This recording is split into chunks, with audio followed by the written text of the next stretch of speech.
Hello students, welcome back. I hope all you are fine and well and you are doing great in your studies. Welcome back to new video. आज हम class 11th accounts का next topic आगे बढ़ा रहे हैं. Last lecture में हमने opening entry discuss कर लिया था. अब बारी है बच्चों बैड डेब्ट. आप लोगों को मैंने पहले ही ये एक्सप्लेन कर दिया था कि बैड डेब्ट होता क्या है. ठीक है, ये मैं आप लोगों को एक्सप्लेन कर चुका हूं कि बैड डेब्ट होता क्या है. एक बार फिर समझ लेते हैं बैड डेब्ट क्या होता है.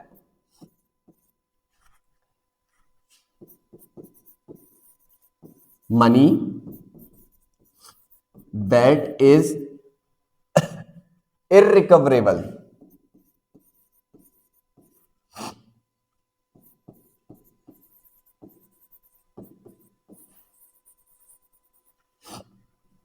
फ्रॉम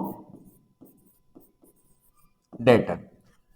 अगर डेटर से, अब डेटर कौन लोग होते हैं? जिनसे पैसे लेने होते हैं. तो मैं थोड़ा जल्दी में आपको एक पूरा प्रोसेस समझा देता हूं जो मैंने आपको पहली क्लास में भी समझाया था. ठीक है, ये हमारी फर्म है और ये कोई कस्टमर है जिनका नाम राम है. हमने इनको क्या सोल्ड किए? गुड्स सोल्ड किए. अब जब गुड्स सोल्ड किए तो उसके बदले हम इनसे क्या लेंगे? बताइए. कैश. क्या लेंगे? कैश. अब लेकिन राम बोल रहे हैं कि सर अभी मैं ये कैश नहीं दे पाऊंगा, आपको ये कैश दे पाऊंगा मैं आफ्टर 2 मंथ. कितने महीने के बाद मैं आपको ये पैसे दे पाऊंगा? After 2 month. तो मैंने राम से पैसे लेने हैं लेकिन राम मुझे अभी पैसे नहीं दे रहा है. कह रहा है कितने टाइम के बाद दूंगा? 2 महीने. तो 2 महीने तक मैं राम को राम के नाम से डिनोट नहीं करूंगा बच्चों. राम को मैं किस नाम से डिनोट करूंगा कि ये मेरा क्या है? डेटर. डेटर मतलब जिससे पैसे लेने होते हैं. तो हमने किससे पैसे लेने? राम से. अब 1 महीना बीत गया, 2 महीने भी बीत गए, राम ने पैसे देने नहीं आया. राम क्या नहीं करने आया? पैसे नहीं देने आया. तो मैंने अपने एक दुकान में जो लड़का था उसको भेजा किसके घर?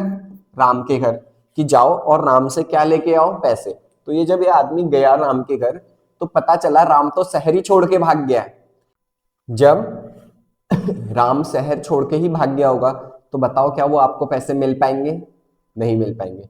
तो जब आपको डेटर से पैसे नहीं मिलते हैं, जब आपको डेटर से पैसे नहीं मिलते हैं, उन्हीं को आगे चल के हम क्या बोल देते हैं? बैड डेब्ट.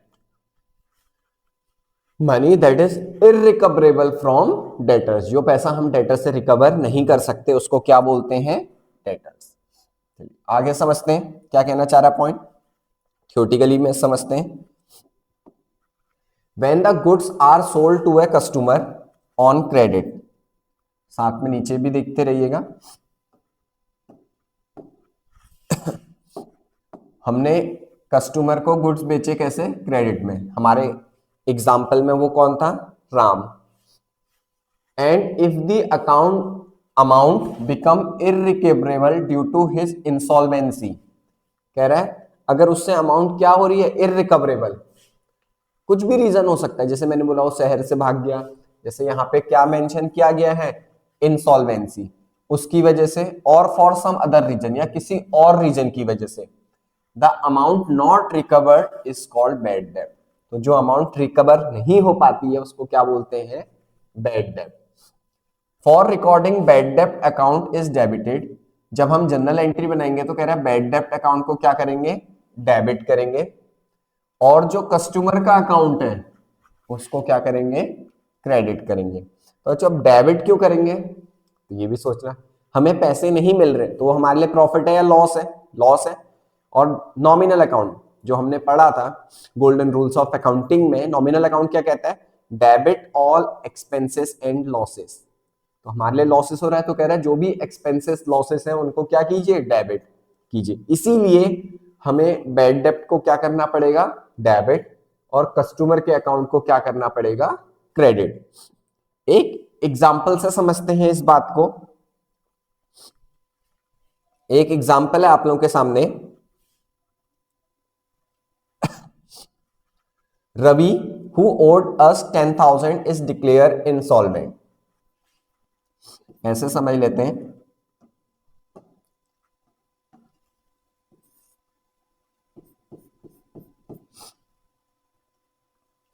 ये हम है तो मैं इसमें वी लिख देता हूं और एक कंपनी बना देता हूं, और एक रवि है।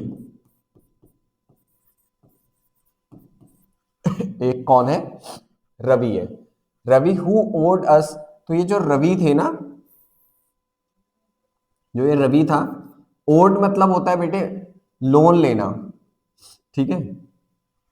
ओड मतलब क्या होता है? लोन लेना। इसने हमसे कितने रुपए लिए थे? 10,000। इसने हमसे कितने रुपए लिए थे? 10,000। किसने लिए हैं? रवि ने लिए हैं। अब आगे क्वेश्चन क्या कह रहा है? वो क्या हो गया? इंसॉल्वेंट हो गया। इंसॉल्वेंट मतलब होता है कंगाल हो जाना। इंसॉल्वेंट मतलब क्या होता है बच्चों? कंगाल हो जाना। रवि ने हमसे कितने रुपए लिए? 10,000, और वो क्या हो गया? इंसॉल्वेंट हो गया। अब इंसॉल्वेंट हो गया मतलब हो जाता है कंगाल हो जाना। तो लेकिन आगे कुछ बोला है, 30 पैसा in a rupee is receive from his state. तो फिर मैं रवि के पास गया, रवि सिर्फ और सिर्फ मुझे 1 रुपए में कितने पैसे दे पा रहा है? 30 पैसे। मतलब रवि ने बोला कि सर मैं आपके पूरे पैसे तो नहीं दे पाऊंगा क्योंकि मैं उस सिचुएशन में नहीं हूं, उस हालात में नहीं हूं, हाँ लेकिन मैं आपको 30 पैसा इन ए रुपी दे पाऊंगा। 30 पैसा इन अ रुपी मतलब कुछ पैसे दे पाऊंगा कहना चाह रहा है, और कुछ पैसे नहीं दे पाऊंगा। The general entry will be, तो इसकी जनरल एंट्री क्या बनेगी? ये है क्वेश्चन मेन। तो कितने पैसे दे पा रहे हैं, ठीक है, बात को समझिएगा। एंट्री बना रहा हूं, एंट्री यहां पे बना रहे हैं। जितने भी पैसे दे पाएंगे वो पैसे मेरे कहां आएंगे कह रहा है क्वेश्चन? बैंक में। तो हम क्या बनाएंगे? Bank account debit. ये तभी बनाएंगे बैंक अकाउंट डेबिट जब वो पैसे हमें कुछ देगा, अदरवाइज नहीं बनाएंगे। तो कितने पैसे दे पा रहा है? 30 पैसे। अब मुझे बताना 1 रुपए में टोटल कितने पैसे होते हैं? 100। अब इसमें से वो कितने पैसे दे पा रहा है? 30। तो कितना नहीं दे पा रहा होगा? 70 पैसा। तो जो पैसा नहीं दे पा रहा है उसी को तो हम क्या बोलते हैं? बैड डेप्ट। तो जो और अभी अभी बताया था, बैड डेप्ट हमारे लिए प्रॉफिट है, लॉस? लॉस है। लॉस को हमें नॉमिनल अकाउंट की हेल्प से क्या पता चलता है कि क्या करना है? डेबिट। तो बैड डेप्ट अकाउंट डेबिट। और जो पर्सन है उसको क्रेडिट करना होता है। तो पर्सन कौन है?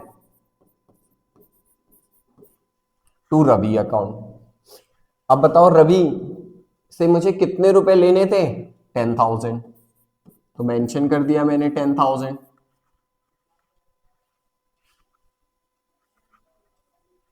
ठीक हो गया।